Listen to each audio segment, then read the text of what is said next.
Hello guys, this is your friend Shinobi Addict 2.0. We are back with a new fanfic. Which is what if Naruto left Konoha early to train with Jiraiya and Gaara, and attracted a harem part 1. And if you enjoy this fanfic then please press the like button and subscribe to my channel for more fanfic like this. And now let's start the fanfic. Naruto was in the hospital room with bandages all over his body thinking about the promise he made to Sakura and that he didn't bring Sasuke back like he promised. The door opened and Shikamaru walked in the room and sat beside him. "How you holding up, man?" said Shikamaru. "I'm okay, I was just thinking about the promise I made to Sakura," said Naruto lowering his head. "Naruto, Sasuke almost killed you with a Chidori and you thinking about a stupid promise of bringing back the person who wanted to kill you," snapped Shikamaru. Just then Sakura walked in the room. "Sakura-chan, I'm sorry," said Naruto, but he was cut off with Sakura hitting him over the head. "What the fuck was that for you, bitch?" yelled Shikamaru. "The first time I asked you for anything and you couldn't do it, I knew you couldn't defeat Sasuke-kun. You're not strong enough to defeat Sasuke-kun. You always were weaker than him, holding him back," yelled Sakura. "Sakura-chan, I promise I will bring him back," thought Naruto through all the pain. Shikamaru looked at her with disgust and said, "And you was strong enough not to hold him back." At least Naruto never waited for things to be handed to him. He worked hard for everything. I'm sure Sasuke-tem told you that he wasn't the one who saved you from Gaara. Naruto didn't bring Sasuke back because he held back since he didn't want to kill the jerk. That's not true. Naruto can never beat Sasuke-kun, yelled Sakura. "Sakura-chan," said Naruto to himself. "She never believed that I could bring him back," thought Naruto. "I'm sure Gaara wants to know what you said," snapped Shikamaru. "Sasuke-kun can beat that crazy monster," yelled Sakura. "Why didn't he then? Where is he now?" yelled Shikamaru. Sakura ran out the room crying. Jiraiya suddenly appeared by the window and saw Naruto's wound bleeding. He looked at Shikamaru demanding an answer, since he didn't know what could have made the wound to open up again. Shikamaru looked at Naruto then at Jiraiya and started crying. "Call for a nurse," yelled Jiraiya. "Hi," answered Shimaru before he called for a nurse. The nurse sealed the wound once more and walked out the room. "Okay, what happened?" said Jiraiya calming down. "That bitch Sakura hit him," said Shikamaru with venom when he said Sakura. "Don't call Sakura-chan a bitch," said Naruto still in pain. "Shut the fuck up, idiot," yelled Jiraiya. "What?" said Naruto. "She almost killed you after you almost got killed by a promise you made to her. You think she would like if you brought the Tem, who she's been in love with since you was in the academy. Stop thinking that you can make everyone happy," said Jiraiya. "You can't keep every fucking promise you make. This is not a joke, this is your life. Not just that you're a ninja, you don't let your emotions cloud your judgment. You keep following that bitch like she's something. Tell me one time you asked her out that she didn't hit you. Tell me one time that she supported you. Tell me one time that she agreed with you over the Uchiha even if you was right." "Huh. Tell," yelled Jiraiya getting angrier by the second. "Naruto, what I'm trying to say is that the Uchiha left on his own free will, just like Orochimaru-tem did. I promised to bring him back too, but I gave up on that promise the moment he tried to kill me. Sasuke wants to kill his brother and he will do anything to do that. You must make a choice now, protecting your friends or devoting your life to follow around the Uchiha," said Jiraiya serious. "I will protect my friends," said Naruto smiling. "Orochimaru will teach Sasuke all kinds of forbidden jutsus to make sure he's strong. I will make you stronger than him, but you be focused on your training," said Jiraiya with determination in his eyes. "You was so blinded by your love for Sakura that you never saw that Hyuga princess following you," said Shikamaru smiling. "You really are dense," said Shikamaru. "What do you mean following me?" said Naruto confused. "Don't you ever see that say faints and stutter around you only," said Shikamaru. "She loves you, Gaki," yelled Jiraiya slapping him on the back of his head. "What? SSSSS he low loves me," stuttered Naruto, banging his head in his hand. Now that I think about it, it was always obvious, thought Naruto. You deaf? Said Naruto. I got to talk to her before I go, said Naruto. Before you go where? Asked Shikamaru. I'm making Naruto my apprentice, said Jiraiya, looking at the lazy kid in front of him. I'll be right back, I have something to check, said Jiraiya, getting up. And Shikamaru, meet us tomorrow before we leave, said Jiraiya as he disappeared in a puff of smokes. Elsewhere. The council was in an uproar, partly because they knew what had happened, and who had won, and who had lost. We should have never trusted him. One of the members yelled. He was one of the 5 civilian members of the council. He has always been a menace to this village, and it's probably his fault that Sasuke left. The other 4 civilians backed him up with a collective yell of approval. Don't you dare say that. Another member yelled. Inuzuka Sume, a feral-looking woman with wild brown hair and twin red fang marks along her cheeks. He has done nothing but love this village. He has been nothing but a role model for my son, and he has nothing but a good heart. He's a demon. Another civilian cried. Silence. This time, Shuza of the Akamichi clan spoke. My son Choji also sees him a great friend. What demon would even care for a child? He's the fox. Aren't foxes known for being the slyest creatures on the earth? He is probably poisoning you and your children against the village. A third civilian member called out. This is so troublesome. Nara Shikaku mumbled. Are you too arrogant and ignorant to know the difference between a sealing scroll and the object sealed in it? Quote. Oh, shut up, you ninja freaks. A fourth, and less controlled civilian member of the council yelled. You cannot deny that the fox has an influence over the boy. It is written on his face, as evidenced by the whisker marks. He may not be the actual fox, but he's still the body of it, said the same civilian member of the council. Aburame Shibi remained silent, but under his cool exterior, his blood was boiling. Freaks. Freaks, huh? You want to see a freak? Just look in the mirror. Any man who won't let a boy have a chance in his own home is worse than dirt. Quote. Yamanaka Inoichi voiced Shibi's thoughts. You are an idiot. If Naruto really was the fox in a human body, he would have destroyed the village years ago. Quote. He's a fox in a human's clothing. The 5th member of the civilians said. He's only selling the deception by acting like he cares. Quote. Acting like he cares, huh? Why would he do that when he could have killed all who treated him bad already? Yelled Inoichi, glaring at the council member. Only 3 members of the council didn't speak. Shibi, who would not speak because of his cool demeanor, Danzo, an old war hawk who was trying to find a way to have this play to his advantage, and Hyuga Hiyashi, who was trying to figure out where he himself stood with the boy. Hinata loves him, that is simply unacceptable. He thought, and yet, there's something about him, he even helped Neji, but still, getting close to my daughter is dangerous. Order. Tsunade, the Godime Hokage, yelled over the din of the voices. I will have order, yelled Tsunade once again. The council members began to quiet down. When silence was achieved, Tsunade began. This petty arguing is not why this meeting was called. We came here to discuss what we are to do about Uchiha Sasuke.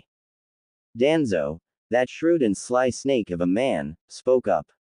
We should punish the one responsible for his leaving, and send more, experienced, ninjas after him. Tsunade instantly went on guard. What do you mean by the one responsible? Quote. I am only agreeing with Tenoshi-san, moron, it is probably Naruto's influence that led to Sasuke's leaving, said Danzo with no emotion. The clan leaders, excluding Shibi and Hiyashi, yelled in anger. How dare you even suggest that? Sume yelled. The civilian members, on the other hand, agreed with Danzo. Yeah, let's execute him. Quote. Tsunade cried for order again. Once the silence returned, she stared down Danzo. You have no proof of this, I can't and will not accept the idea of punishing him.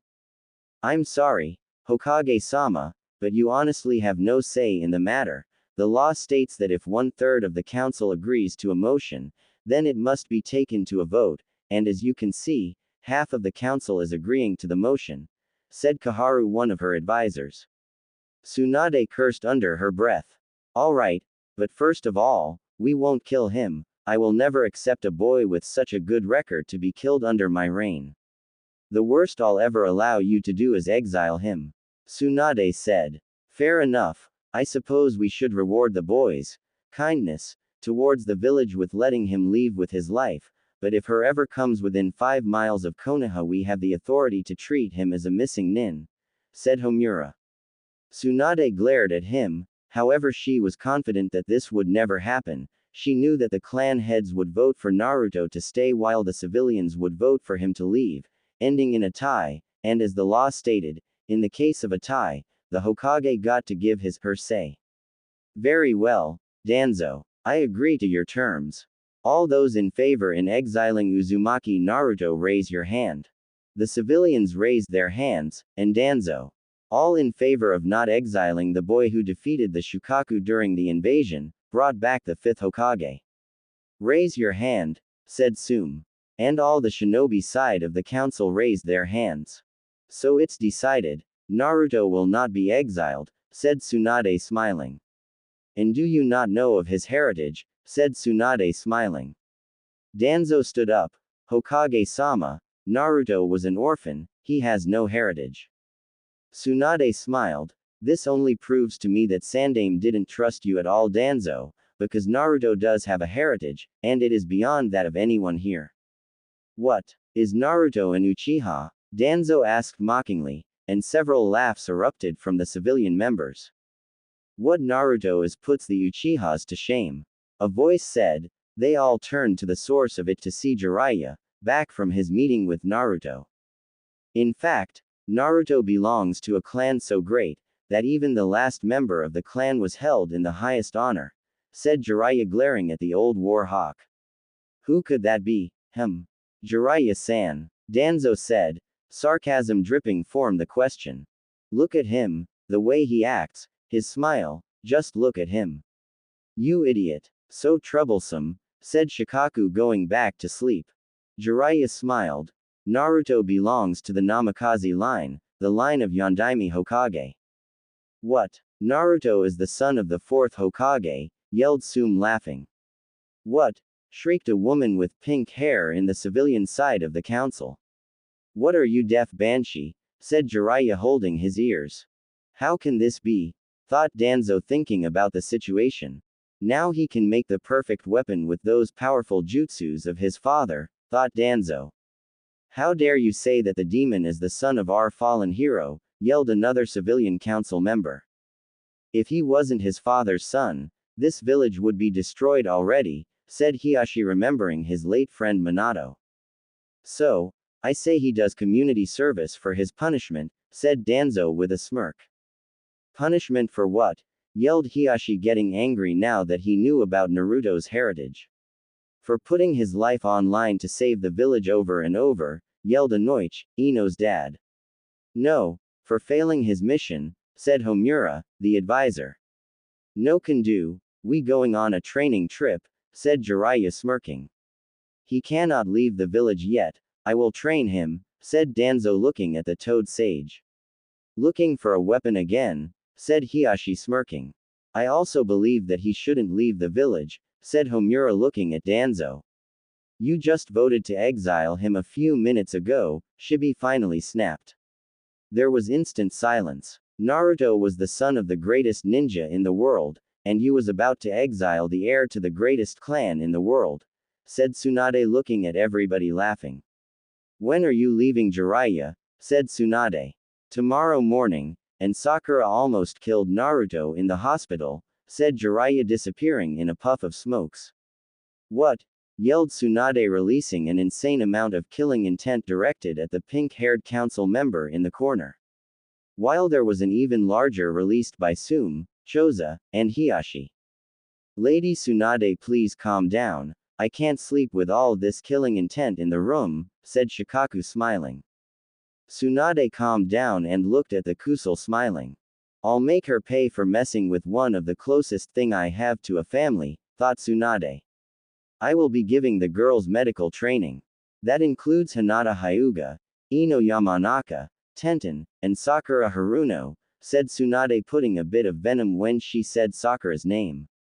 You need to start giving the boys more advanced training to protect themselves, because with Orochimaru training the Uchiha you don't know what kind of forbidden jutsu he's teaching him.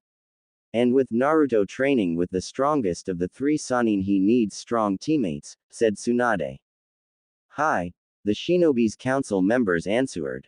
And I thought Orochimaru was the strongest of the three Sannins, said a civilian looking at Tsunade. Jiraiya can defeat myself and Orochimaru together. He's just too much of a pervert to give a shit about anything but those he loves, said Tsunade, thinking about her teammate. But I see you beat him up all the time, said Hiashi. Troublesome. My wife is a chunin and she beat me up every time I do something stupid. The strongest of shinobis are weak against the person they love, said Shikaku, getting up to leave. Dismiss, said Tsunade, before she left. With Sakura.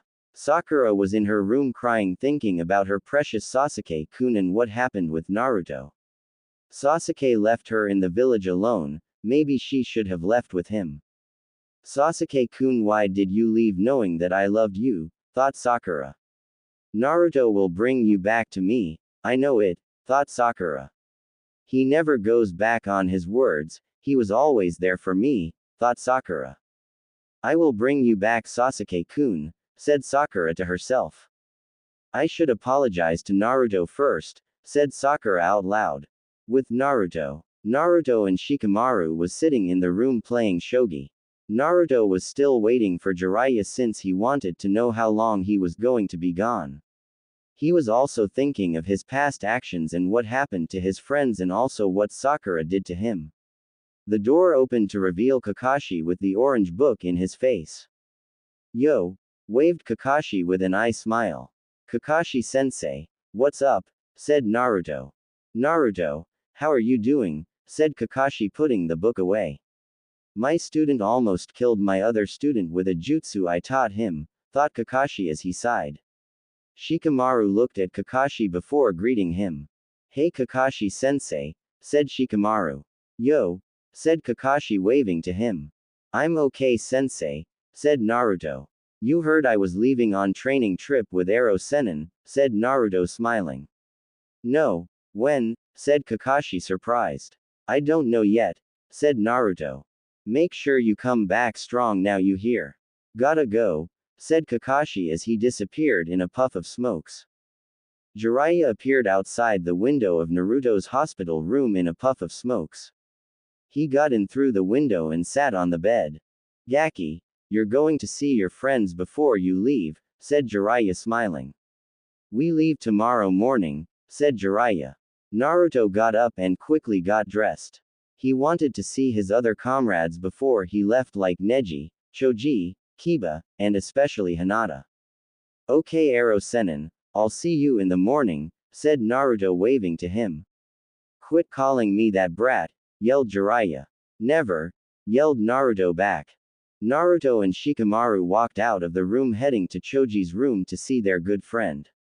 They opened the door to the room and walked in the room, smiling, talking about the mission. Shikamaru looked at Choji and saw that he was already back to his original weight and was eating some chips. Choji laid on the bed with a big stack of chips by his side. Choji, what's up, body? Yelled Naruto as soon as he entered the room. So energetic already. Troublesome, murmured Shikamaru. Naruto, Shika, what's up? Said Choji as he ate. Nothing. We just walking around so that Naruto can say his goodbyes, said Shikamaru. It's troublesome, you know, he said. Where are you going, Naruto? Said Choji. On a training trip with Ero Sennin. So you guys better get stronger, because when I come back I'm going to be stronger than ever. Believe it? Said Naruto with determination in his eyes. Yeah, said Choji. It's getting late, I have to pack my stuff. Let's see Ino, Neji, Kiba, Shino, Lee, Tenten, and Hinata to come see me off by the west gates tomorrow morning.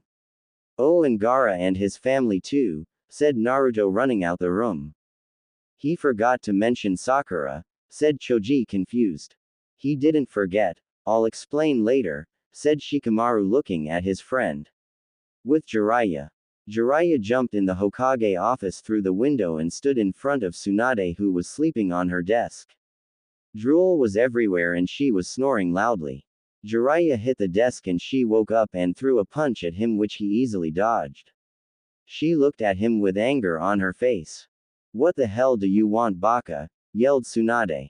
Keep it down. If you wasn't sleeping on the job, I wouldn't have to wake you up, said Jiraiya smirking. What do you want, Baka? Said Tsunade, calming down a little. I came for Naruto's stuff, said Jiraiya.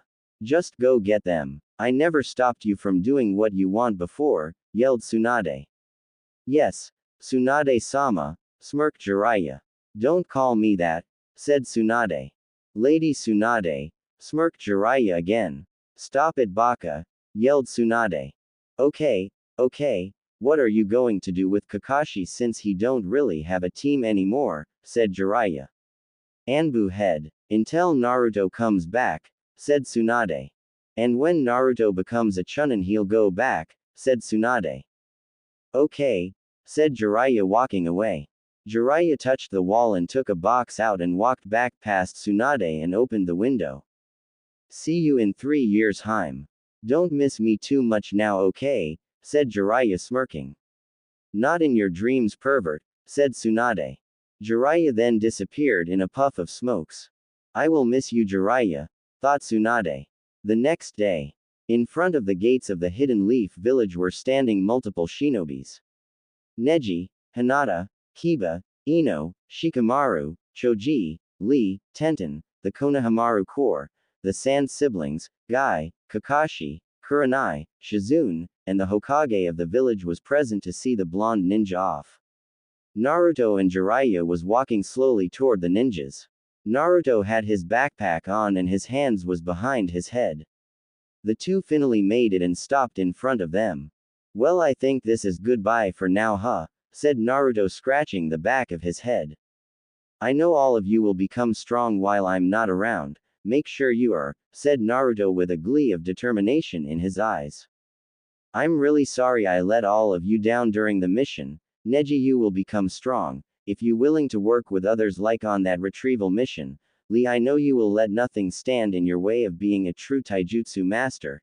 Ino, you let that bastard take all your time, and now that he's gone you should take your training more seriously. And Shikamaru, you're strong and smart but you're too freaking lazy, but that's what make yourself you right. Choji, make sure Shikamaru trains.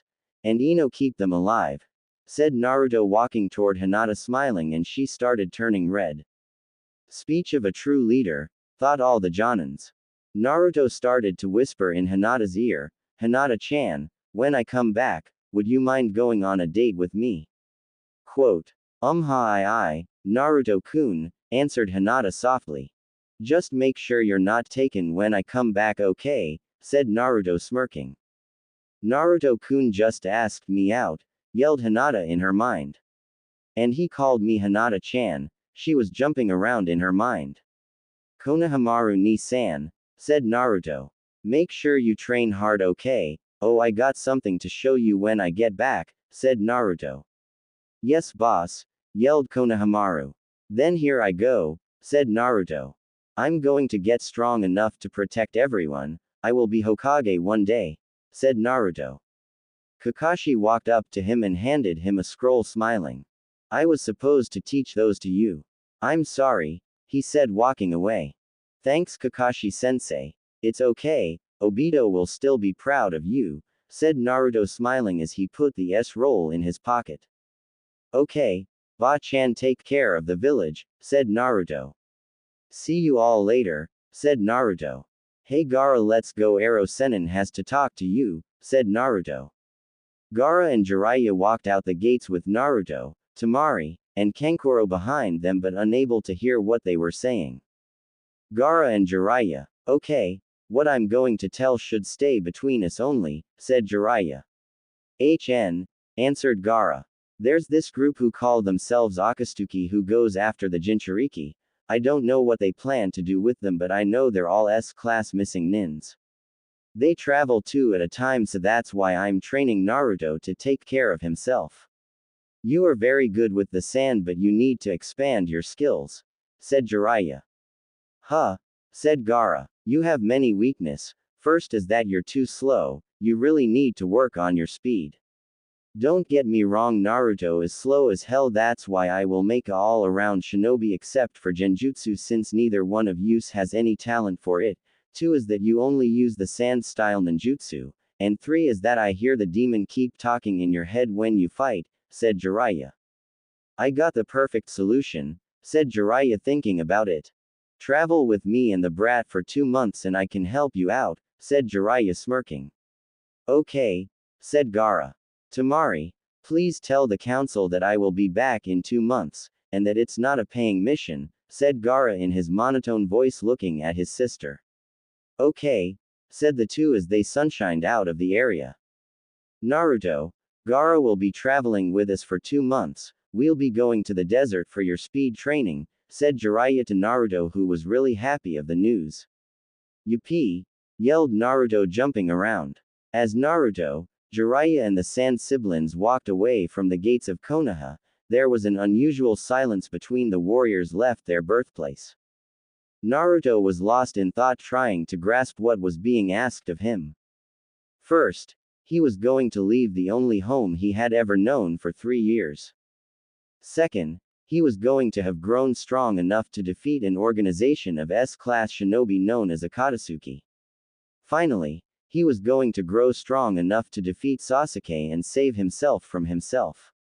Each of these tasks could be overwhelming for anyone, let alone a 13-year-old boy.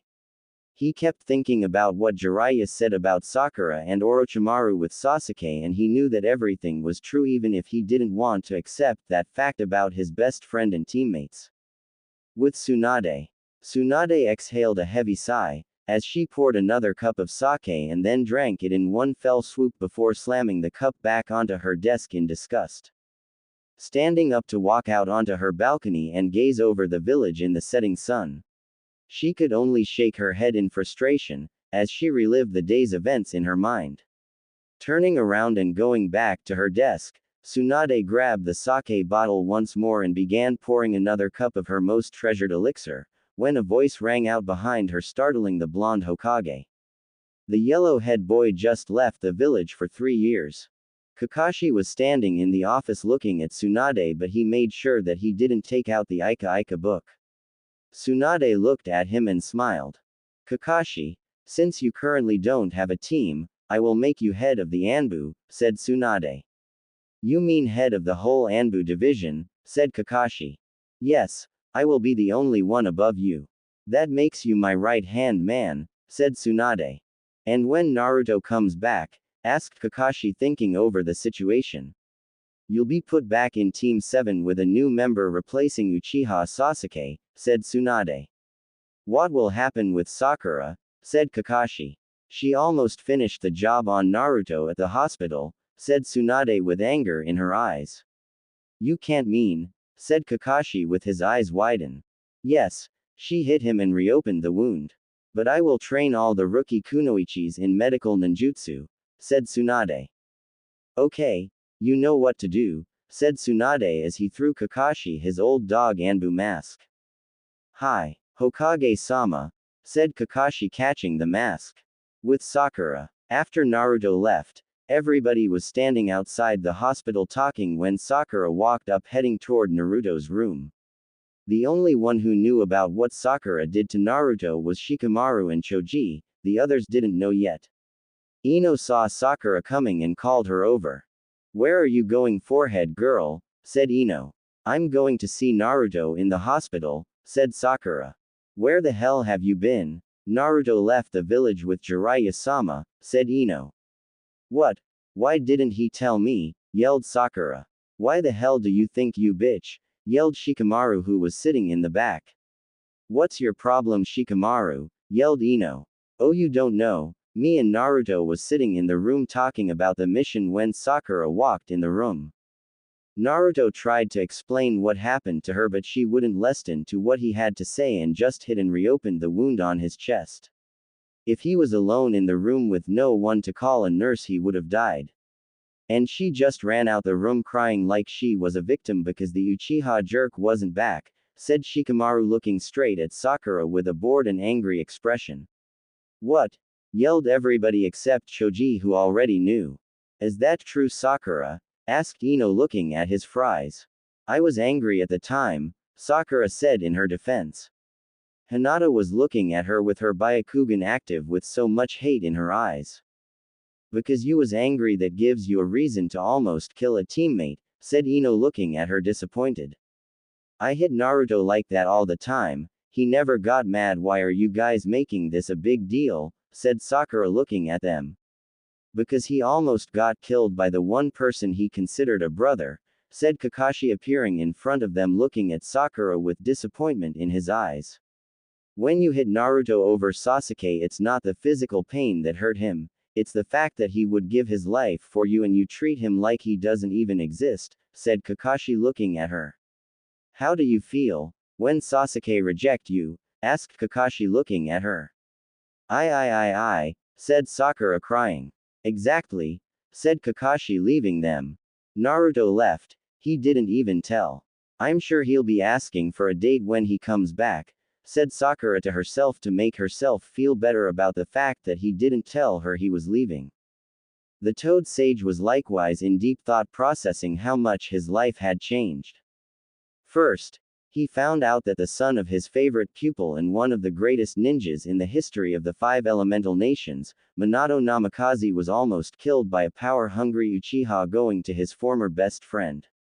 Second, his sensei lost his life to his former best friend. Finally, he realized that powerful organization, Akatsuki, threatened the elemental nations, and he had to protect and train one knuckleheaded, unpredictable ninja to fuck up this organization's plans. So where do we start? Naruto has so much room to improve in that it's almost overwhelming. Currently, in regards to ninjutsu, he is effective in summoning Kage Bushins and he is a fair control on the Rasengan. Moreover, in Taijutsu, he is more of a brawler than having a refined style or two. With regards to Genjutsu, we may be starting in a hole since Naruto's chakra control is so shaky. Finally, as a strategist, Naruto's in-battle adjustments are phenomenal, but he still lacks enough control to have sized up his opponents or surroundings. He usually attacks first and just adjusts later, but against the kinds of opponents that he will face, that will not cut it. Jiraiya sized up his pupil, and just wondered how much research that he could get done on this trip with this kind of work. Gaara and Naruto made it to the border and saw Jiraiya sitting on a rock working on a seal. Jiraiya got up when he saw the two exhausted teens. He put the seal in his pocket and looked at them.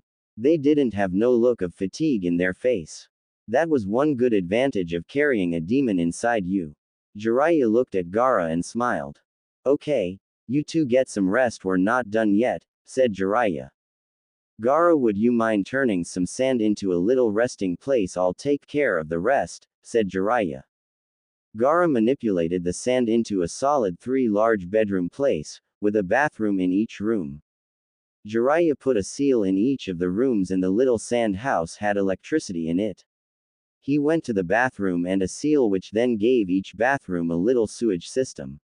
He went behind the house and did some quick hand seals, then said, Doden, Doryu Juheki, Earth Style, Earth Flow Rampart, and a large ridged rose from the ground. He did some other quick hand seal, then said, Sweden, Taketsubo no Jutsu, Water Style, Waterfall Basin, and created a waterfall behind the house. Naruto, Gaara, I want you to answer a question for me as honestly as you can.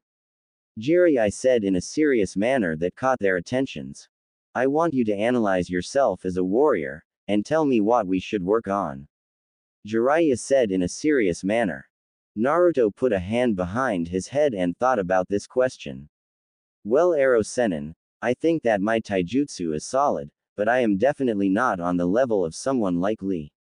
I think that I am horrible at genjutsu.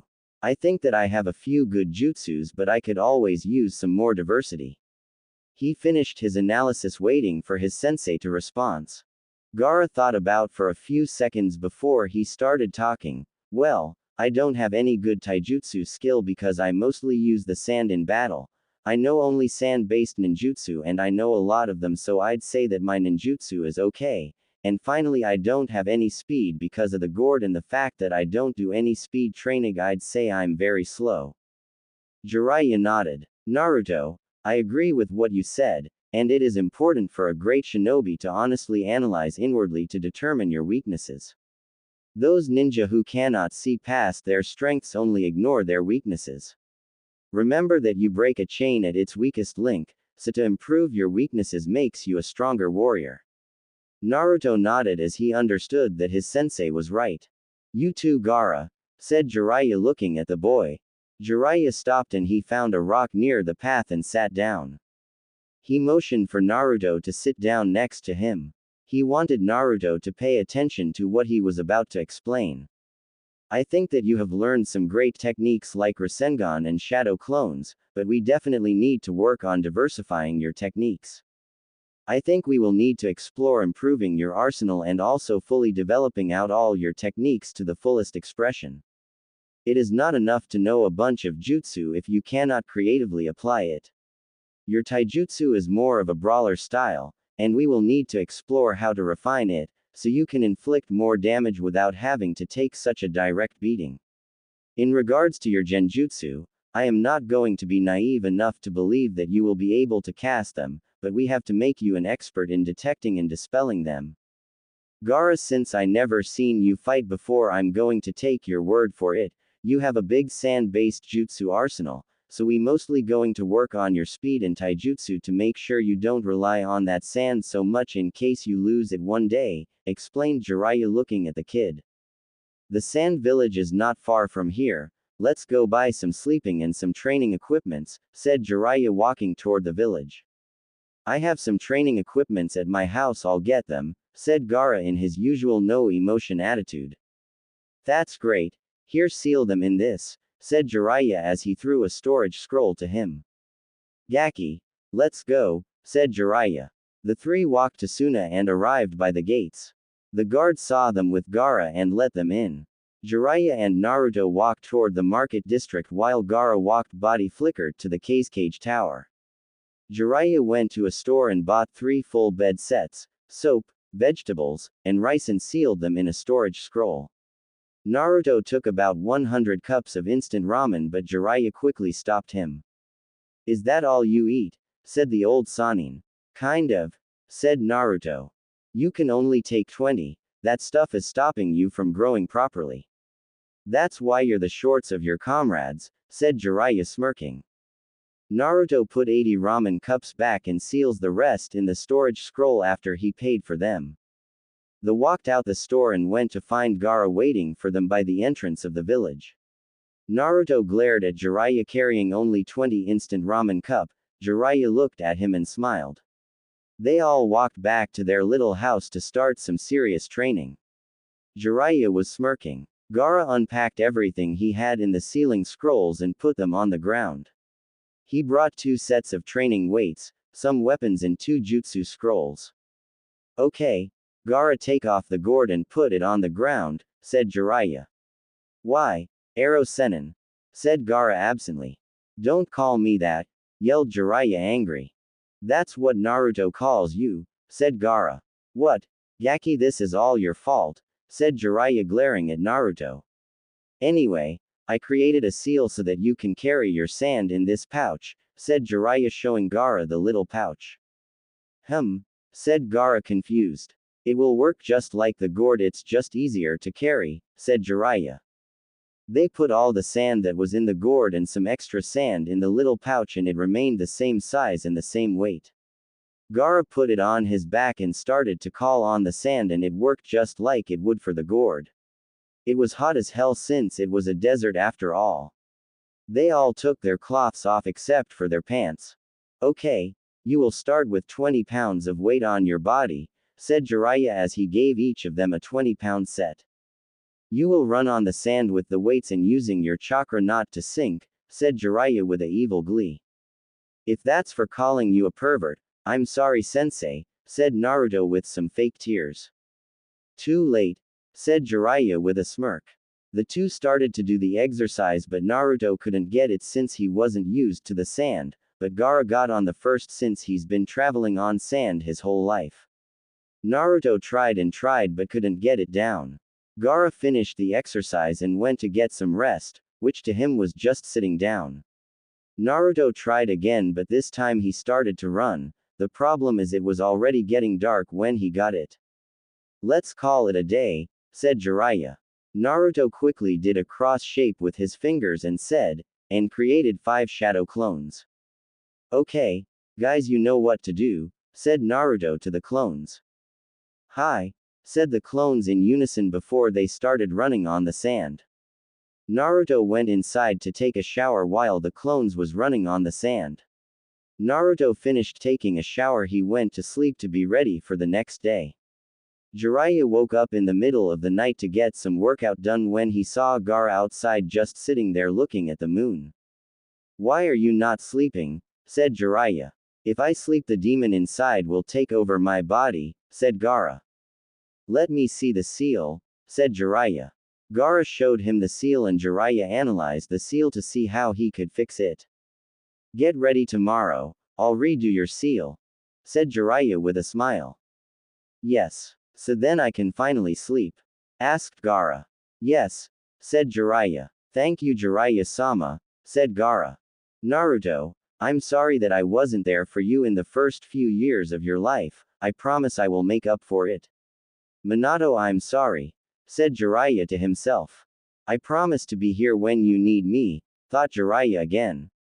"I promise," and with that Jiraiya went for his unnatural workout routine. Jiraiya did 1,000 push-ups, then he did 1,000 sit-ups, followed by 1 lap around the desert before he went back to sleep. The next day, they woke up the next day, and Naruto prepared breakfast for everybody, and surprisingly it wasn't any ramen.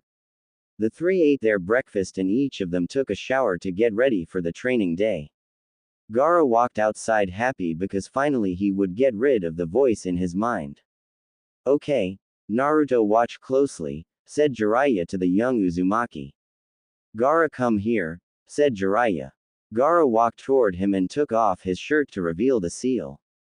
Jiraiya told him to sit down and Jiraiya wrote down some seals from the ground to the seal on Gaara's right bicep. He then did some hand seals and placed his hand on the seal and Gaara screamed in pain while the markings Jiraiya drew on the ground went toward Gaara's seal. All the seal made it and a seal appeared on Gaara's previous seal. The new seal was now on the outline of the old seal. "All done," said Jiraiya. "Now to test it out, a spar with Naruto," said Jiraiya. "Huh?" said Gaara confused. "How is this to test it out?" said Naruto also confused. "You see, when Gaara fights, as he told me, the demon keeps screaming in his mind," said Jiraiya. "Okay, both of you get ready. Give it all you got," said Jiraiya. Naruto and Gaara got in their stance. In that case they just stood there, since neither of them knew any taijutsu style. Naruto because he was never properly taught a style and Gaara because he never really needed one. The sand surrounded Gaara and with that the match started. Naruto created 100 clones and sent them to attack, but all of them were getting destroyed. Naruto just kept making more and more clones, which was starting to annoy Gaara. Gaara started making the sand attack Naruto and Naruto kept trying to dodge but kept getting hit. Naruto then created another 100 clones and they all took out their shuriken. Gaara started doing some hand seals because Naruto did that against him before. "Now," said Naruto, and all the clones threw the shurikens. Gaara finished his hand seals then said, "Sphere of sand," and large wall of sand completely covers Gaara in a sphere shape. When the shurikens was stopped, Gaara dropped the jutsu, but as soon as he did, Naruto was in front him. Naruto punched Gaara and sent him a few yards back, but he didn't hit the ground since the sand stopped the fall.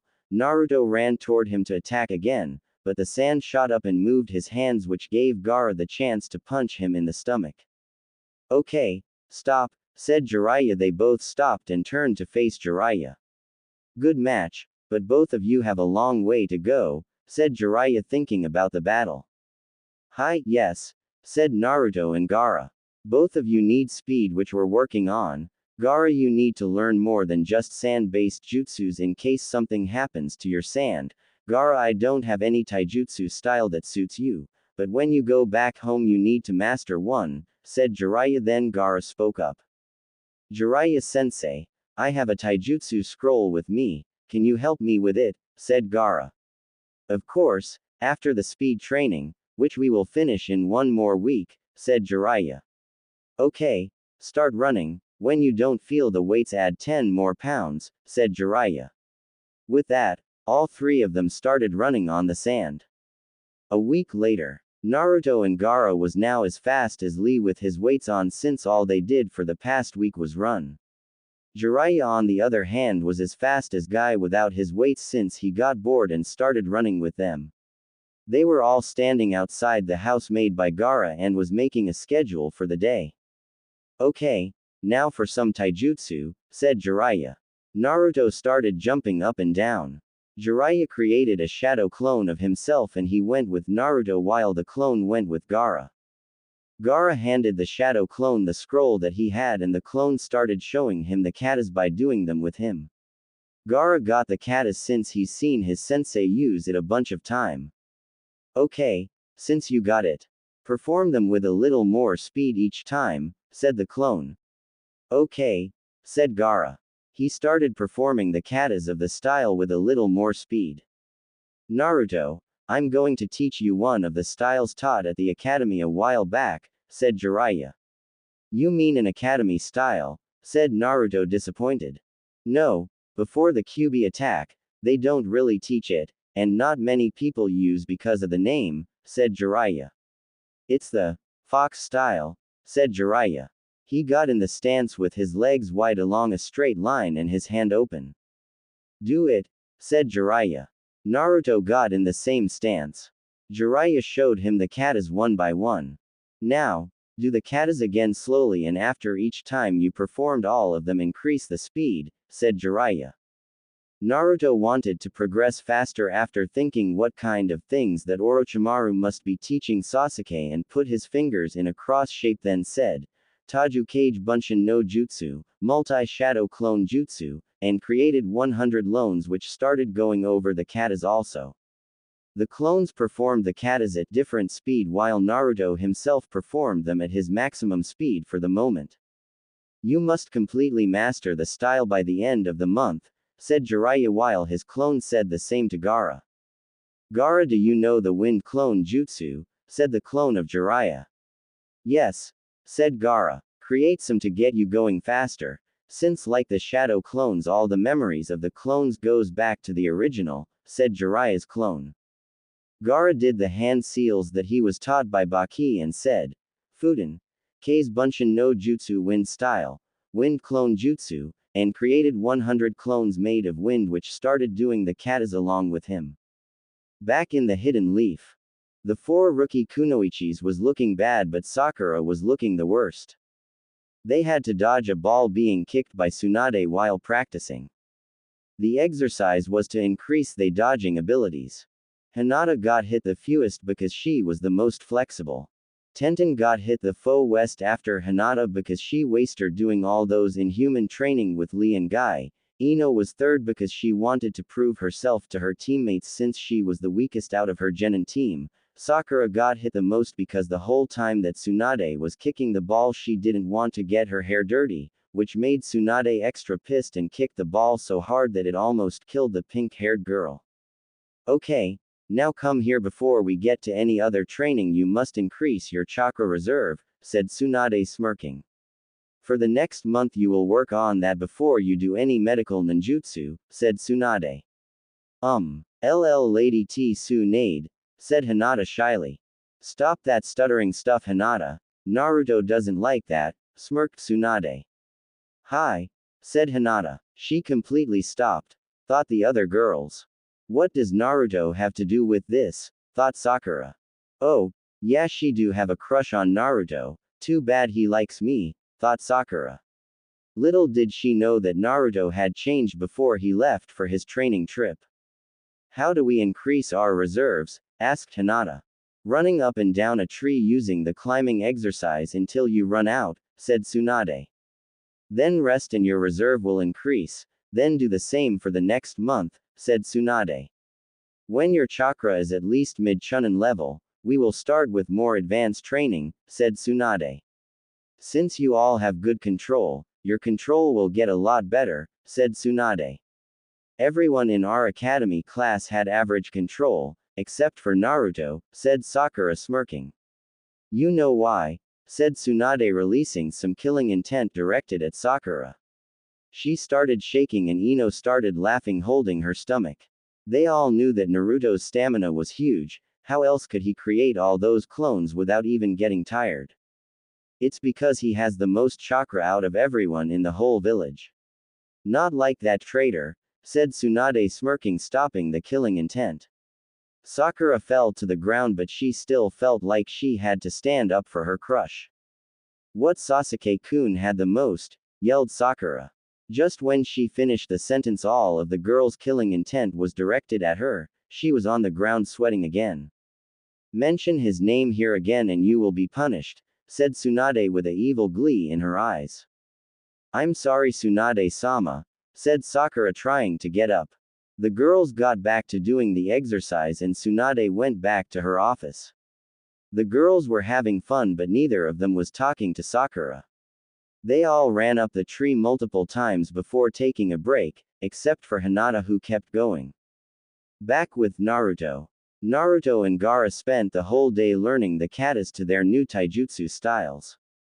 The night came and the Y dispelled all the clones and he on the ground unconscious due to all the information he received from all the clones. Jiraiya picked them up and put them in their room. I should have told them about the effect of the clones, thought Jiraiya. He went to the nearest town to go get some food materials for the next day. Jiraiya came back with the foods and set them down. He took off his shirt and got ready for the unnatural workout he was about to do. Jiraiya proceeded to do the push-ups and sit-ups then he went to sleep. The next day the boys created another 200 clones and started working on the speed of which they would perform the katas. Naruto finished and left the clones practicing while he went inside to get something to eat. He came back outside and dispelled all the clones which gave him a headache for a quick minute. He then created a single clone with a lot of chakra so that it could last more than the usual one blow. Naruto and the clone got in the same stance and ran toward each other in Naruto's full speed. They were dodging and meeting each other blow to blow. The taijutsu used the palm to make powerful hits in fast movement. The clone threw a punch at Naruto but he jumped and turned 360 degrees in mid-air and landed on all four. Naruto then proceeded to give the clone a powerful blow in the stomach. The clone threw a kick at the yellow-haired kid, but Naruto used his speed to dodge the kick. He jumped in the air again and landed a well-placed punch on the face of the clone which dispelled it. Good job kid, said Jiraiya. It's like, I already knew the style, said Naruto a little confused. You do have a fox sealed in you. You know, joked Jiraiya. That's probably the reason, laughed Naruto. It seems you two mastered your styles sooner than I expected, said Jiraiya thinking about what to do now. Okay, work on improving the styles. Naruto, you got the memory of the shadow clones back, so you know some of the flaws of the style. Try to find a way to remove those flaws by using your clones. Gaara, try to improve yours by using the sand to cover some of those flaws, said Jiraiya. The boys started working on improving their taijutsu. Gaara's sand was a great addition to the style because then he completed the flaws of the style. Naruto's clones just popped up whenever he couldn't dodge or was dodging. Okay, test it out, said Jiraiya. Spar straight taijutsu, said Jiraiya looking at them. Hajime, said Jiraiya. They both got in their respective stance and faced each other. Gaara was the first to attack. He punched Naruto and sent him flying up. Naruto did a flip in the air and was about to fall down on both his legs when Gaara's sand was coming toward him fast. Without doing the seal, a clone popped up besides him in the air and pulled him out the way. Naruto fell down on both his legs and quickly went to attack Gaara. The sand came up to protect Gaara but Naruto disappeared and reappeared behind the red hair and hit him with a powerful palm in the back. The sand covering his back was destroyed by the palm. some sand came from the little pouch and got in the form of a fist which punched Naruto when he was about to hit Gaara again. Naruto did 2 flips and put some distance between him and the redhead. Naruto got in the stance for his style and waited for Gaara to attack. The sand started to come at him. He jumped in the air and did a 360 degrees horizontal turn. When Akamaru uses that dynamic marking thing, then fell to the ground on all 4. He used the momentum to disappear then reappear in front of Gaara. The redhead threw a kick, but Naruto just did a flip and landed in all 4 again and rushed and punched Gaara before the sand could protect him. Gaara kicked him before falling and they both fell on the ground. Naruto got up and helped Gaara up. Good job, you two got better than I expected, said Jiraiya with a smile. Believe it, Arrow Sennin, said Naruto. Thank you, Jiraiya-sama, said Gaara. A month later. Over the last month, Jiraiya taught Gaara the few wind jutsus that was in the scroll. He made them meditate sitting in the middle of the waterfall that he created in the back to increase their perception, and in Naruto's case calm him down. Gaara was grateful that Jiraiya, who not even part of his village, decided to help him. Gaara and Naruto received the same kind of training from Jiraiya in the past 2 months. Gaara had a conversation with the sand demon and he got a summoning scroll from him to summon the demon when needed. He signed the scroll and thanked the demon, so now the sand spirit went back to the demon realm in a physical form, but the chakra spirit was still sealed inside Gaara. It was now time for Gaara to return home and for Naruto and Jiraiya to continue their travel. They walked Gaara up to the gate of the sand village. Thank you, Jiraiya-sama, said Gaara. Don't worry about. Just continue training and learn a few more wind jutsus and find some fire ones since that's your second element, said Jiraiya. I'll see you around, Gaara, said Naruto with his usual grin. I owe you, said Gaara. Temari, Kankuro and Baki looked at Gaara perfectly and didn't the gourd that usually carried. They were getting worried but Gaara seemed fine. What happened to the gourd, Gaara? Asked Baki worried. Jiraiya-sama replaced it with something a little easier to carry, replied Gaara in his usual no-emotion state. Huh, said Temari. Then Gaara pointed at the little pouch tied to his back. What? That can't carry any sand, yelled Kankuro. Actually, it has more than the gourd, said Naruto. Thank you, Jiraiya-sama, for helping him, said Baki. It's nothing, said Jiraiya, as he called for Baki. Okay, I made him learn a taijutsu style that he brought with him, made him faster, now he's as fast as Lee with his weights on. Teach him some more wind and fire jutsus. Just keep training him, whispered Jiraiya to the Sand Junin. Fast as Lee, said Baki surprised. Thank you, said Baki. It's nothing, said Jiraiya. Naruto and Jiraiya waved bye to the sand ninjas and started making their way to get out of the desert. Have you been sleeping? Said Temari when she didn't see the black rings around his eyes. Yes, Jiraiya-sama fixed the seal, said Gaara. Kankuro just fainted from shock because they tried to fix the seal a bunch of times with no success.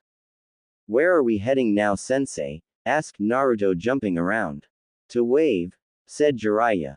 Work on doing the Rasengan with one hand while we travel, said Jiraiya throwing Naruto a water ball.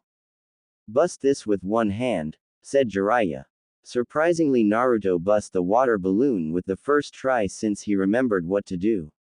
Jiraiya threw him 2 more water balloons and Naruto started to work on them. Naruto tried to concentrate on spinning the water on both of the balloons, but it seemed impossible to him. Try to do it on the hand that you're not used to do it in yet, said Jiraiya. Naruto took on of the water balloons and started trying to bust it using his left hand, since he could do it perfectly with the right hand. Naruto spent the whole day trying to do the exercise. He finally got it down at the end of the day, when they arrived in a little town in the outline of the fire country.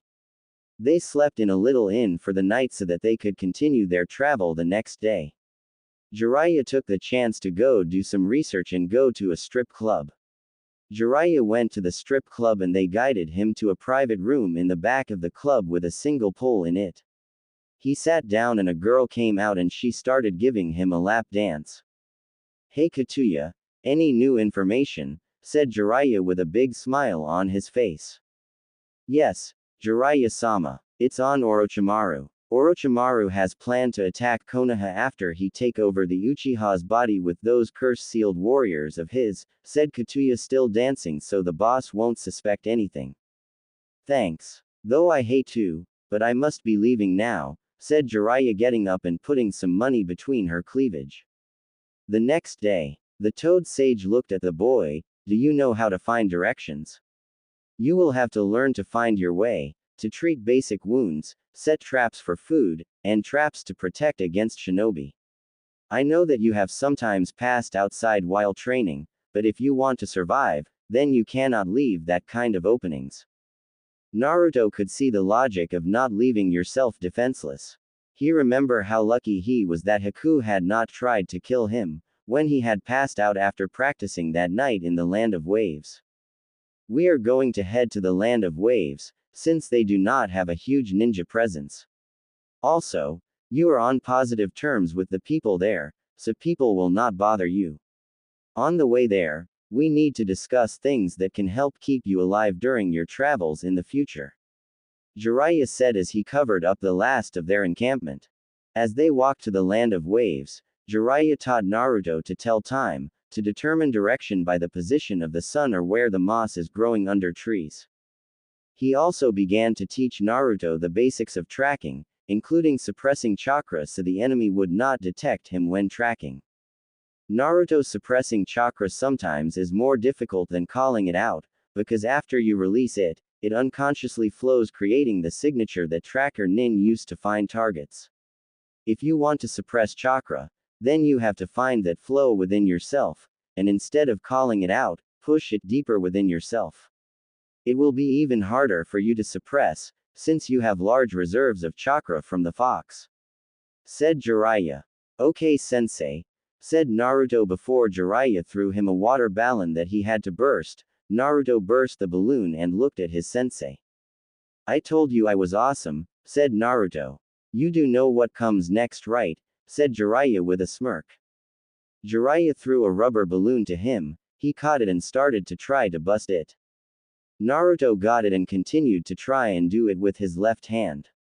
His control got better from running on the sand using the chakra knot to sink in. Naruto proceeded to do it with the right hand. Now he had to do the both of them, which would also increase his chakra control. Naruto was getting bored out of his mind when they made it to a big bridge. Jiraiya looked up and saw the name of the bridge, the Great Naruto Bridge, which had Jiraiya looking at Naruto. What? Said Naruto looking back at Jiraiya. Look up, said Jiraiya. Naruto looked up and saw the name and smiled, remembering his mission with Team 7. Old man Tazuna, said Naruto smiling. Okay, let's go find an inn to stay the night, said Jiraiya. It's okay, I know a place where we can stay, said Naruto. They walked for about 10 minutes before they made it to Tazuna's house. Along all the way people were waving at Naruto and greeting him, some were even cheering for the yellow-haired boy.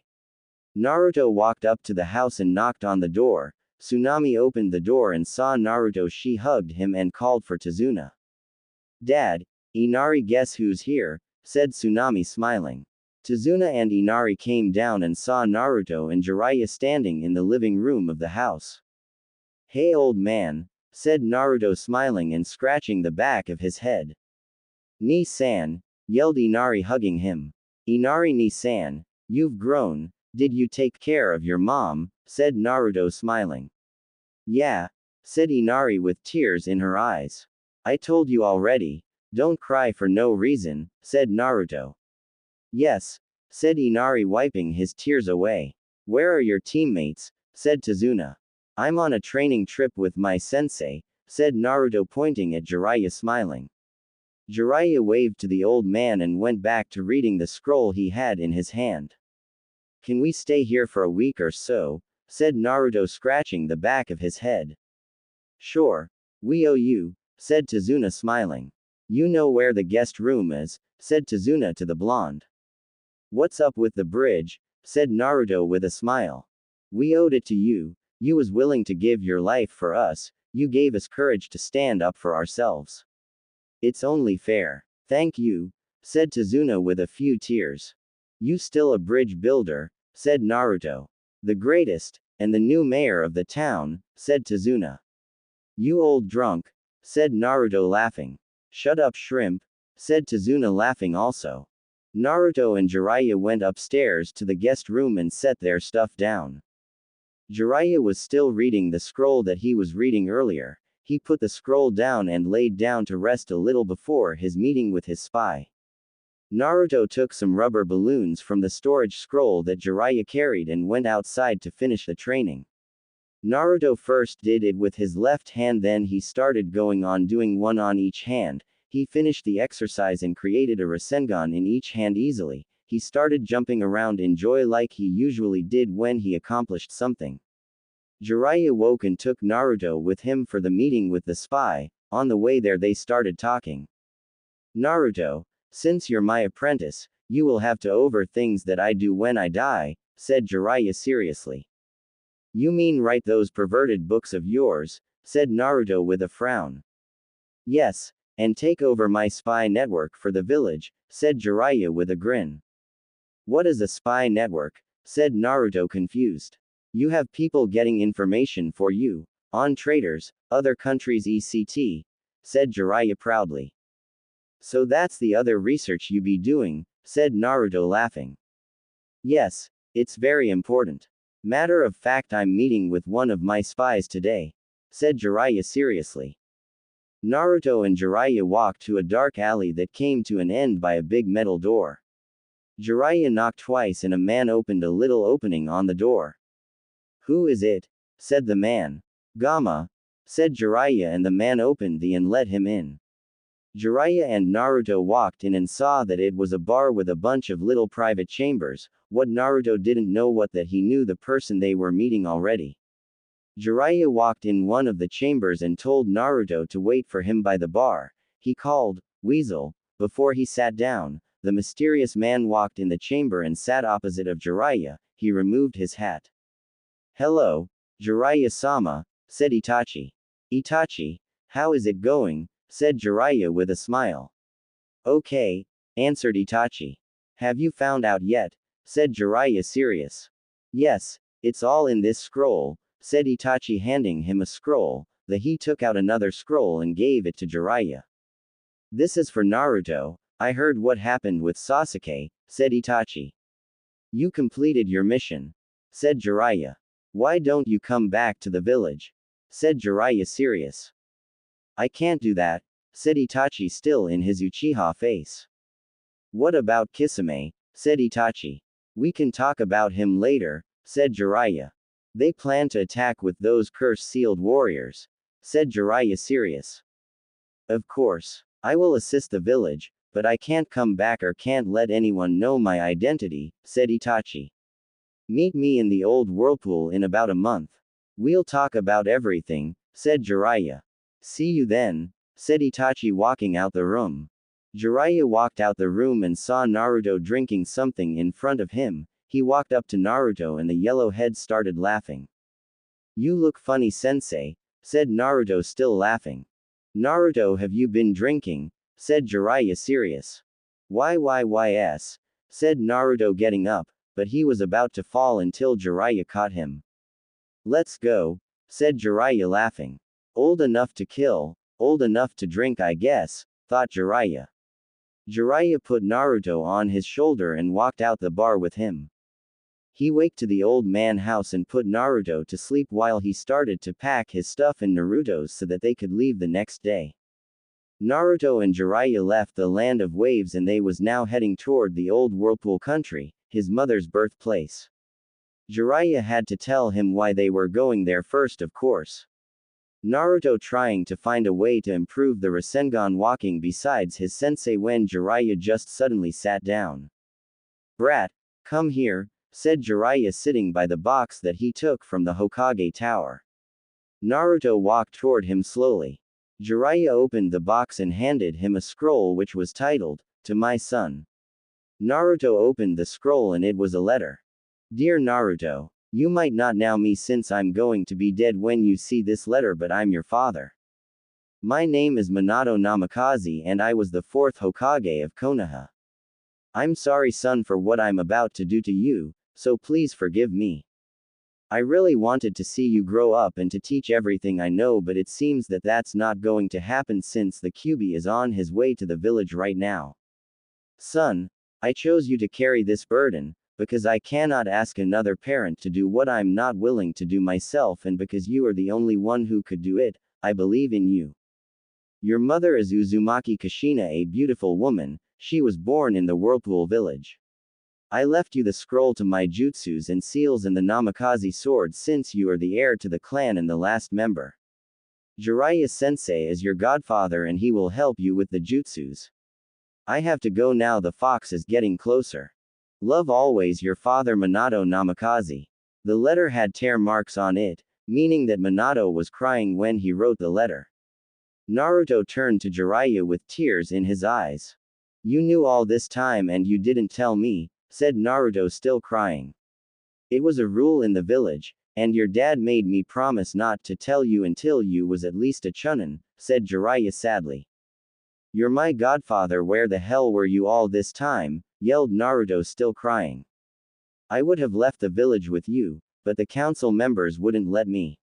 And it would be too dangerous for you since I got quite a few enemies, said Jiraiya, serious. You mean the old people that be bugging Gigi? There is one that be looking at me funny when I go to Gigi's office, said Naruto. Does he look like a mummy? Asked Jiraiya. Yes, said Naruto. He was the main one, said Jiraiya. Let's see what else is in this box, said Jiraiya, looking in the box. In the box Jiraiya saw two jutsu scrolls, one for the Flying Thunder God, and one for the Rasengan. He saw two swords, one with a swirl similar to the one that Naruto wears and one with a dragon on it with water coming out its mouth. Along with that there was a training guide left by Kushina for Naruto, and lastly a coat similar to the one worn by Minato. Jiraiya opened the training guide and the first thing it said was that they had to go to the Whirlpool village, the same destination where Jiraiya and Naruto was heading right now, and there was direction how to get there. In Whirlpool, Naruto and Jiraiya finally made it to the Whirlpool. Jiraiya followed the direction written on the scroll by Kushina and went to a whirlpool that was in the outline of the village. The whirlpool had a powerful current in it and was kinda big. This says that one must walk on the whirlpool. No point in getting our clothes wet, said Jiraiya, reading the first part of the training guide. Naruto and him took off their clothes down to only their shorts. They both got on the whirlpool, but the current was taking them away as soon as they set foot on the thing. Jiraiya got out of the whirlpool swimming and took a look at the scroll again. Must use more chakra. Then with the water walking exercise, Jiraiya read it out loud. They did just that and they could stand on it. Then they started to walk and the current took Naruto out the whirlpool because he lost control of his chakra. Jiraiya on the other hand was walking on the whirlpool but slowly since he didn't completely get the exercise yet. Naruto, you must use a little more than the chakra required for the water walking, said Jiraiya loudly so that the yellow head could hear him. Naruto got on the whirlpool again, walking as slowly as his sensei was. Jiraiya was getting a little comfortable with the exercise and decided to walk at his usual pace. Naruto did the same and they started to walk around the whole whirlpool. Jiraiya started at a slow pace, then increased the speed every time he got comfortable doing it at the pace until he could run on the whirlpool along with his student. They got off the whirlpool after being able to run on it. Okay brat. This month we will continue to work on your speed, then we will work on your taijutsu, said Jiraiya, pulling out a scroll from the box. Now increase the weights and run around for 10 laps, said Jiraiya, putting his clothes back on. How much do I put on? Said Naruto, putting his pants back on. Double what you had last time, said Jiraiya. Okay, I'll be done in no time. Believe it, yelled Naruto. Naruto started to run the laps, while Jiraiya read the training guide over again and found out that it was supposed to increase one's chakra reserve and control, and that if you run around on it you'd get faster since the current would be trying to keep you back. Naruto finished doing the laps around late night since he ran the outline of half the island. Jiraiya had set camp and made fire to cook already. Naruto finished and couldn't even stand up, so he just fell on the ground in front of the tent. Jiraiya picked him up and handed him some of the food he made for them. He ate and went by the river to bath. The next day, they woke up and they stretched, get ready for the day of training. Naruto took off his top but kept his pants since his weights was still on. They both got on the whirlpool and Jiraiya told him that he had to run laps around the whirlpool until he couldn't run anymore. After 4 hours of running, they both stopped and got off the whirlpool to get something to eat. After eating, they took an hour break where Jiraiya wrote some porn and Naruto looked at the swords that his parents left him. Jiraiya then took out a scroll from the box which said, "To Naruto," and handed it to him. "It's a blood seal. Put some blood on the seal," said Jiraiya. Naruto opened the scroll and started reading it. "Make as many clones as you can," said Jiraiya. Naruto put his finger in the cross shape and said, "Taju Kage Bunshin no Jutsu, multi-shadow clone jutsu," and created 1,000 clones in the clearing they was in. "Divide them, do just like you did learning the fox style," said Jiraiya, who was looking over the katas. "Hi, Arrow Senin," said Naruto, practicing the katas along with Jiraiya doing them so that he see when he made a mistake. "Naruto, this style is a combination of your dad's style and your mom's.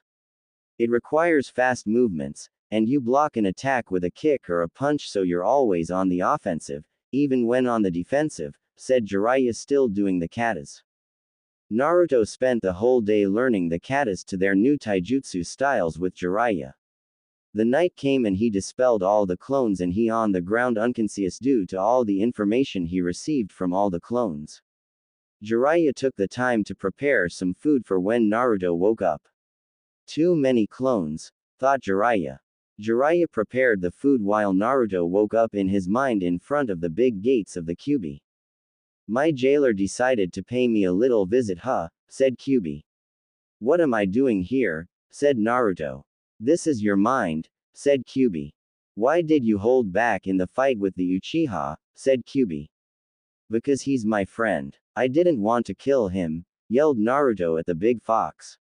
Friend, laughed the fox. "He would have killed you with that Chidori of his," said the fox. Said Naruto. He was about to reply to the fox but he couldn't find nothing to say. "That's what I thought. I will not have you losing to the Uchiha anymore, brat," yelled the fox. "But, when I fought him he predicted all my moves," said Naruto. "That's because you were too slow," said the fox.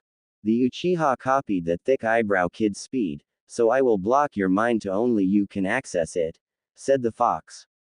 "How does that help me?" said Naruto, confused. "The Uchihas can predict someone's movement by reading their minds using the Sharingan," said the fox. "So, if they can't enter my mind they can't copy my moves or predict my movement," said Naruto happily. "Exactly, but you're still an idiot," laughed the fox. "Shut up, you big furball," yelled Naruto. "What the fuck did you just call me, you puny human? When I come out this fucking seal, you will be the first one to die, the first fucking one," yelled the fox. "Take care, furball," said Naruto, going back to the real world. "Come back and say it to my face," yelled the fox. Later, Naruto woke up and saw the food prepared by Jiraiya. He ate, then got up to see Jiraiya just looking at the afternoon sky. Naruto sat by him and they started talking a little about the meeting he had with Itachi the previous week. "Who was you meeting with? Since I'm your apprentice I think you should tell me," said Naruto, smiling. "Itachi Uchiha," said Jiraiya seriously. "What? Itachi is a traitor?" said Naruto, angry at his sensei. "No, Yaki, don't talk about things you don't know. Itachi isn't the traitor, Sasuke is," said Jiraiya seriously, looking at the blonde.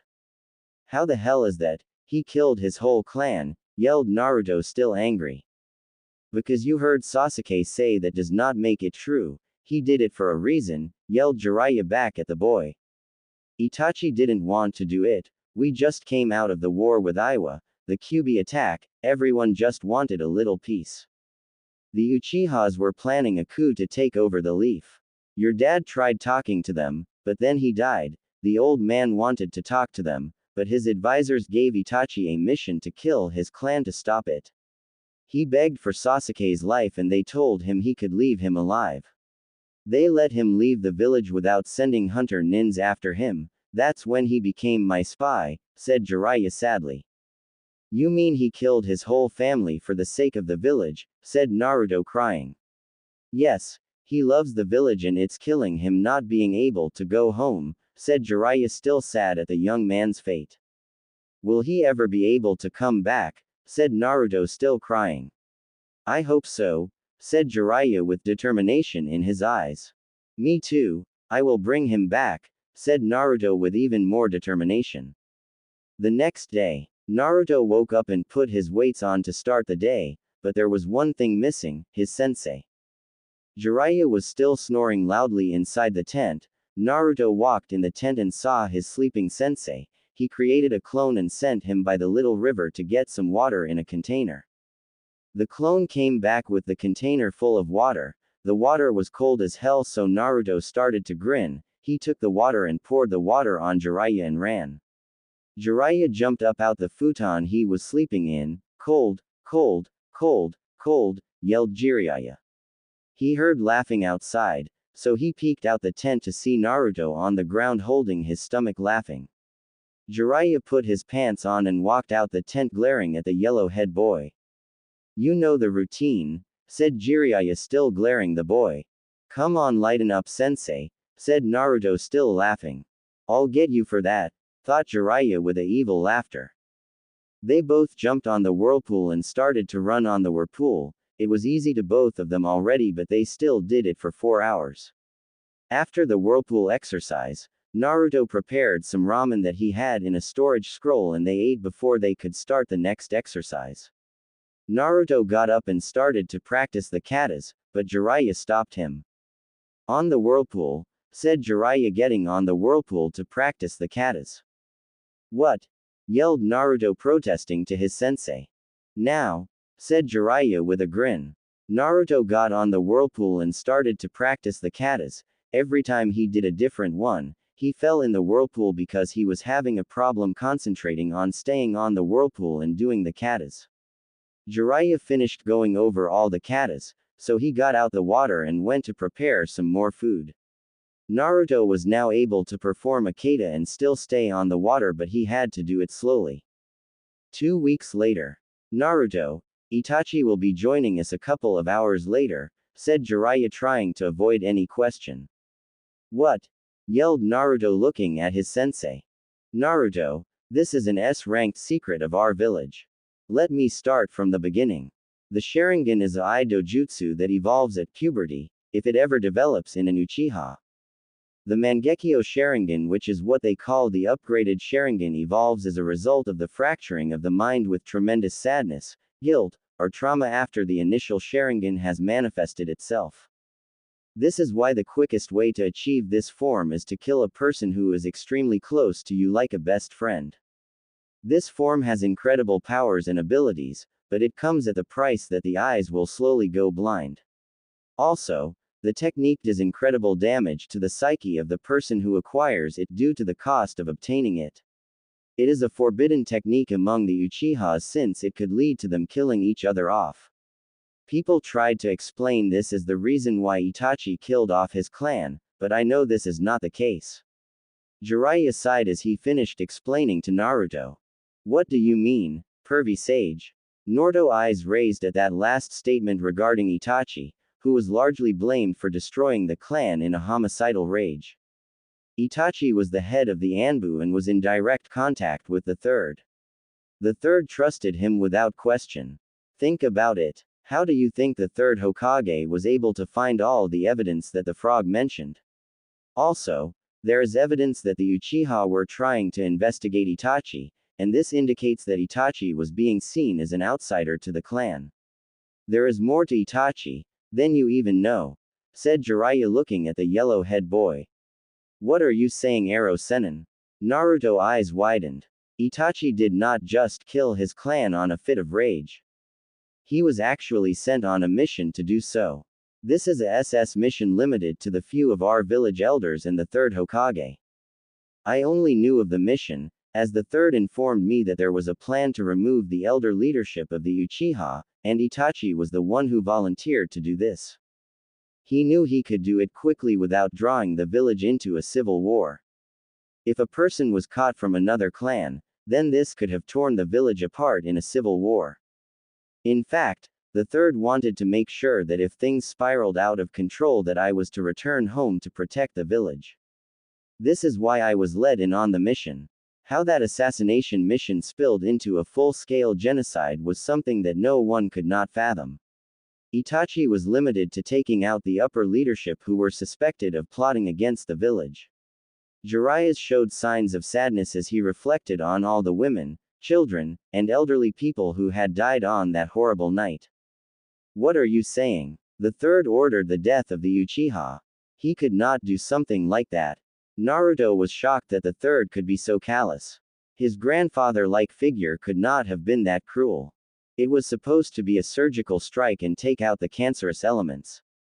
Afterwards, we could reveal the plot and state Itachi was defending the village, after we performed the investigation to uncover the proof. The goal was that he would be exonerated after the proof emerged. Itachi was going to disappear till the heat cleared when the third cleared him. Something went wrong that night because the real Itachi had left the village, and Sasuke discovered a person who looked like Itachi. This person must have used a henge to look Itachi, and he must have used a genjutsu to hurt Sasuke. As to why Sasuke was spared, no one knew. The village was assumed Itachi spared his brother out of remorse, explained Jiraiya still with the sadness in his face. Itachi knew that he could never return after that horrific murders of everyone in the clan, and what Sasuke saw that night. Itachi may have acquired the Mangenkyo due to his mission, but it may have come at a terrible price. He was only going to take out a few people who were pulling the strings of this coup attempt. Instead, he lost everything. Jiraiya shook his head thinking of the fate that Itachi had suffered. Naruto went numb realizing that feeling of loneliness and hate that were directed at Itachi were misplaced. Itachi shouldered the guilt of killing members of his own clan for the village. His act of heroism was kept secret, and instead he was reviled as a horrific monster. Naruto knew exactly what Itachi's life would be like. He would only have a life filled with sadness and lacking love. It was just like how Naruto felt as a child. How do you know that Itachi did not betray the village? Naruto eyed his sensei with great intent. Itachi is the person who provides me with information on the movements of the Akatsuki and their purpose, said Jiraiya. Itachi. Though Naruto. A few hours. Naruto finally mastered the taijutsu style of his mom and dad and he could do it on the whirlpool in his normal speed. Naruto had gotten stronger and was going to get stronger when he would finally get to learn ninjutsu. Jiraiya packed his stuff and Naruto was packing his so that they could leave after the meeting with Itachi. Itachi and Kisame just made it on the island and they was looking for Jiraiya when a little toad appeared in front of them. Itachi already knew that Jiraiya sent the toad to get them. They walked slowly behind the little toad who was constantly asking for candy. They finally made to the place that Naruto and Jiraiya was waiting for them. Hello Jiraiya-sama, Naruto-san, said Itachi with all his emotions hidden perfectly.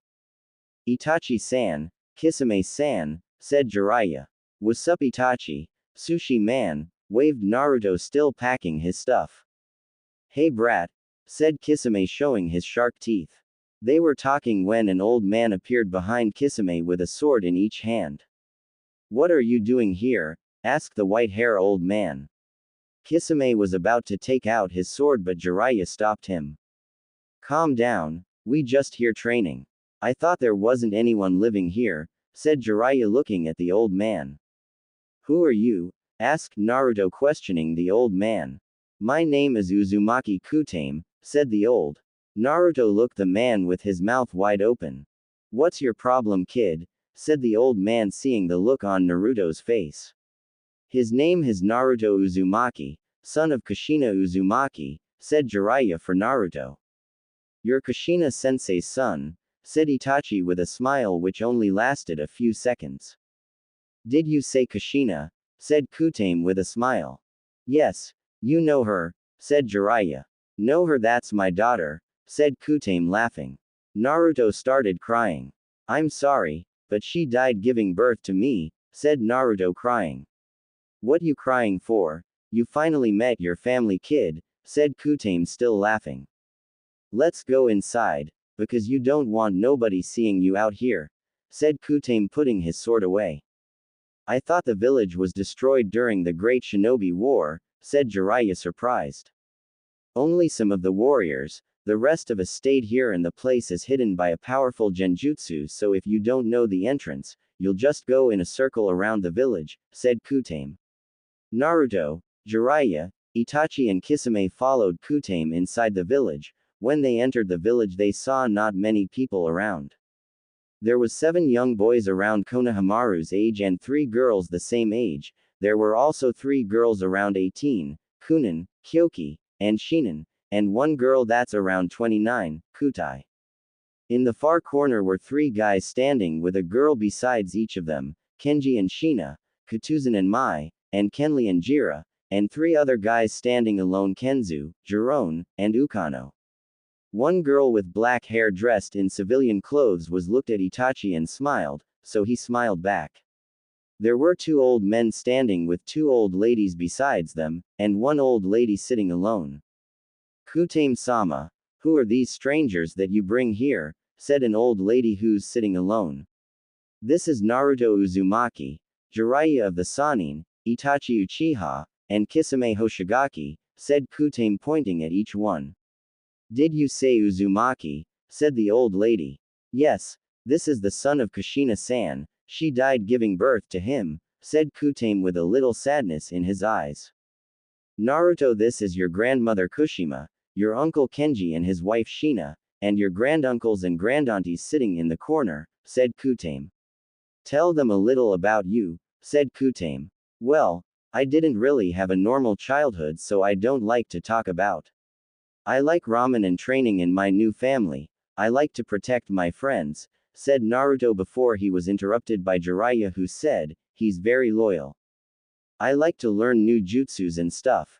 And I will be the Hokage of my village, continued Naruto. Oh, and the 9-tailed fox is sealed in me, said Naruto, nervous saying it, but he felt like he had to say since these people were his family and all. What? Yelled Kushima yelled. Yes, he was the only kid born on the night that the Kyuubi attacked who could hold the fox. His chakra reserve is kinda massive, said Jiraiya looking at the old lady. She walked up to Naruto and hugged him, which surprised him. Okay, on other subject. What are you doing way out here? Asked Kushima, hugging Naruto. Kushina-san left a training guide for Naruto, and for one of the chakra control exercise we needed a whirlpool, so we ended up here, said Jiraiya, scratching the back of his head. He finished the training guide and we was about to start sword training, but I don't really know how to fight with a sword. And these 2 didn't come yet, said Jiraiya, scratching the back of his head again. I will teach the boy and you can learn with him, said Kutame smiling. Elsewhere, Sasuke was walking with Orochimaru and Kabuto in a dark hallway heading for the training ground. Orochimaru was going to make Sasuke work on the speed that he copied from Rock Lee during their fight. They made it to the training ground and they stopped. Sasuke looked at Orochimaru and the Tem pointed at Kabuto. Sasuke got in his clan fighting style, while Kabuto got in an unknown style. Kabuto ran toward Sasuke with full speed and hit him in the stomach before he could move to dodge. Sasuke was sent flying a few yards back. He got up and got in his stance again, but this time he ran toward Kabuto, but Kabuto appeared behind him before he could attack. Kabuto kicked him and he managed to do a flip, then landed on his legs. You need to get faster than this to defeat Itachi, taunted Orochimaru with a smirk. Answered Sasuke. Kabuto attacked again, but this time Sasuke blocked the attack and punched him in the stomach before he jumped away from the Uchiha. Sasuke appeared behind him in the blink of an eye and was about to kick him, but he blocked the attack and punched Sasuke in the face. Orochimaru had a evil smile on his face. The weaker Kabuto make him look, the more he'll let that power take over him. Sasuke did some hand seals then said, Kaden. Hausenka no Jutsu Fire Style. Mythical Fire Phoenix Jutsu, and shot multiple blasts of fire out his mouth, but Kabuto dodged all of them. Before Kabuto dodged the last one, he did some hand seals and the curse mark glowed once. Then he said, Kaden. Gukaku no Jutsu Fire Style, Grand Fireball Jutsu, and he released the Uchiha's main jutsu at Kabuto. Shit. Thought Kabuto before he sunk in the ground to evade the attack. That's enough, Kabuto, go prepare the medicine, said Orochimaru. Get some shinobi ready to go to the former Whirlpool village to see if there is some of them there to make Sasuke-kun a sword. If you find any and they don't want to do it, kill them, said Orochimaru, licking his lips. He handed Kabuto a map, and Kabuto left with it. Now, Sasuke, let's get some real training done, said Orochimaru, licking his lips again. Said Sasuke. Now, first things first is speed. Put these seals on, said Orochimaru, handing him some weight seals. Said Sasuke, putting one seal in each hand, and each leg, and one on his chest. Flow some chakra into them to activate, then say the weight you want, said Orochimaru. Kabuto and 50 sound ninjas stood outside the sound village. He looked at the map and saw where the whirlpool was, so they started heading toward the land of water to get there. The 50 sound ninjas were all Junin chosen by Kabuto for the mission. With Naruto and Jiraiya. Naruto and Jiraiya was doing Kenjutsu training with Kutame, while 10 clones was doing water element training with Kushima, and 10 clones was learning another taijutsu style form Kenji, and 10 clones working on another taijutsu style from Katuzan, Kenji's brother. Itachi and Kisame were in the house taking off their Akatsuki clothes to replace them with some Anbu clothing that Jiraiya had in a storage scroll. The real Naruto and Jiraiya was using fake swords to learn the Kenjutsu style. Why are we using fake swords? Asked Naruto, sweating. Because, you don't know how to use a sword yet, and if you train with a real sword you might cut yourself, said Kutame. Naruto was about to say something else when Jiraiya hit him over the head. Shut up, Gaki, yelled Jiraiya. They went through the katas for the style slowly at first, then they started increasing the speed over time. Naruto and Jiraiya quickly got it, and they kept increasing the speed until they got to maximum speed. They finished with the katas and they went inside to get something to eat. When they walked in the house, they found Itachi and Kisame just trying to take out their rings, which was not coming off. Kutame walked in a minute after and saw them trying to take the rings off with no success. These fucking rings won't come off, yelled Kisame. Hold up, said Kutame, taking out his sword.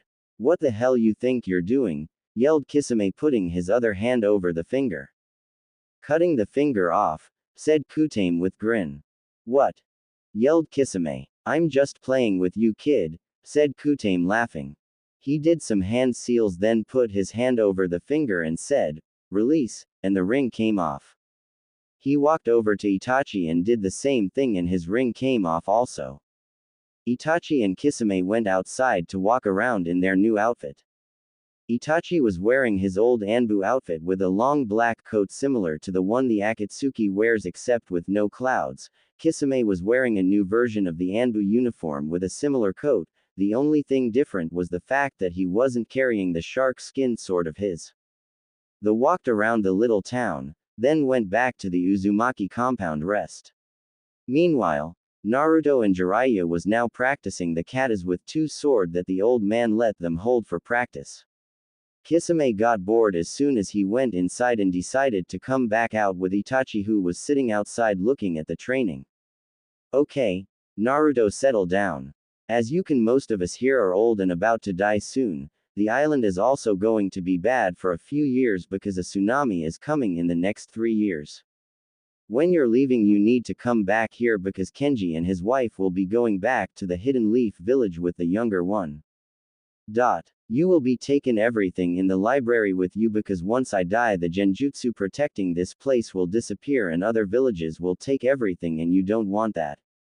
Kenji and his wife are very strong ninjas and they already know everything that the Uzumakis know and can start a clan based on that. They know how to make swords and other things. Utake will also go there with his wife and so will Kutuzan and his wife, said Kutame serious. Come with us, said Naruto smiling. Maybe, because I want to see Kushina's grave, said Kutame smiling. There is some guy with snake eyes that came here before looking for jutsus, but he couldn't find his way in, but I'm sure he'll be coming again, said Kutame. Orochimaru, both Jiraiya and Naruto said. That is my former teammate, he's training Naruto's for teammate. And he might come here with him since he has the Sharingan to see if there is a genjutsu guarding this place, said Jiraiya serious. Sasuke, thought Naruto and Itachi. Let's get back to training said Kutame. Naruto and Jiraiya got in the stance and started going over the katas but this time with more accuracy and viciousness. They finished with the training for the day and they went inside to go in the Uzumaki library. When they entered the library Naruto was actually drooling at all the jutsu scrolls he saw. Jiraiya was in the seal section looking over some of the seals they had there. He was currently looking for a seal that can summon the compound, when they got to the Leaf Village.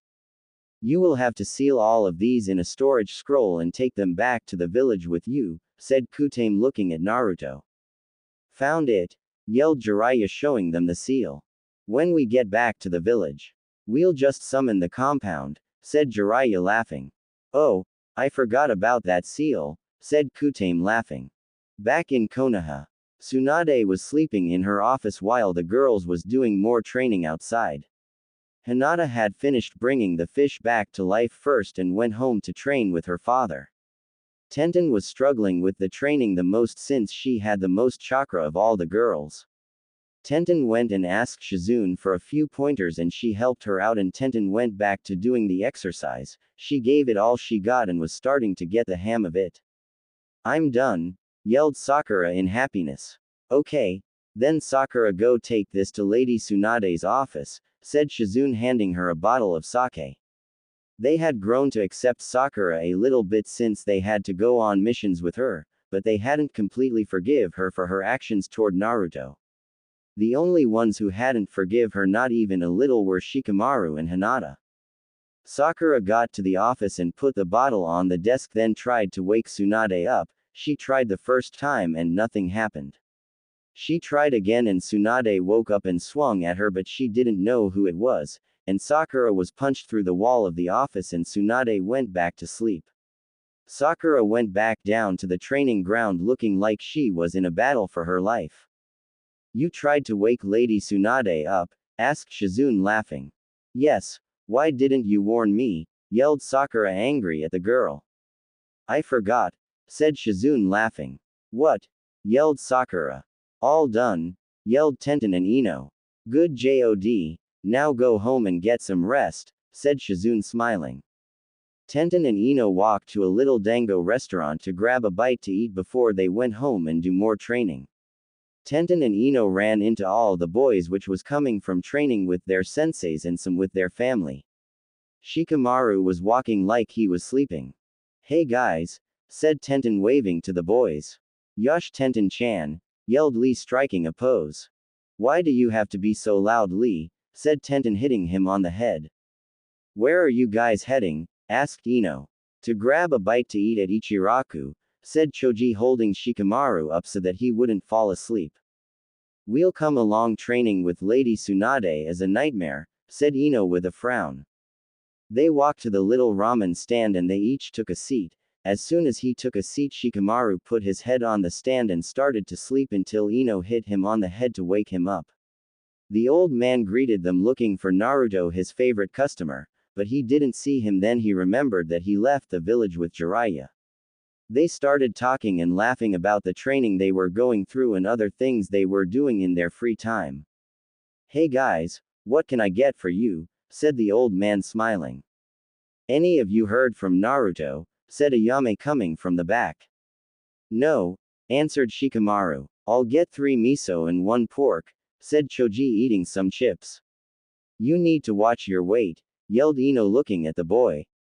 I'll get a vegetable one, said Ino smiling at the old man. Hell no, she'll get a miso ramen, said Tenten smiling at the girl. What, I don't want to gain any weight, yelled Ino looking at the girl. You're a ninja, you need to eat, with the kind of things Tsunade-sama has, as do you need the strength, said Tenten looking at the girl with a smile. Naruto ate 10 bowls of ramen, you don't see him getting big, said Neji with something that nobody expected, a smile. Whatever, said Ino ordering some more solid food to eat. They all ordered their food and ate before they went home.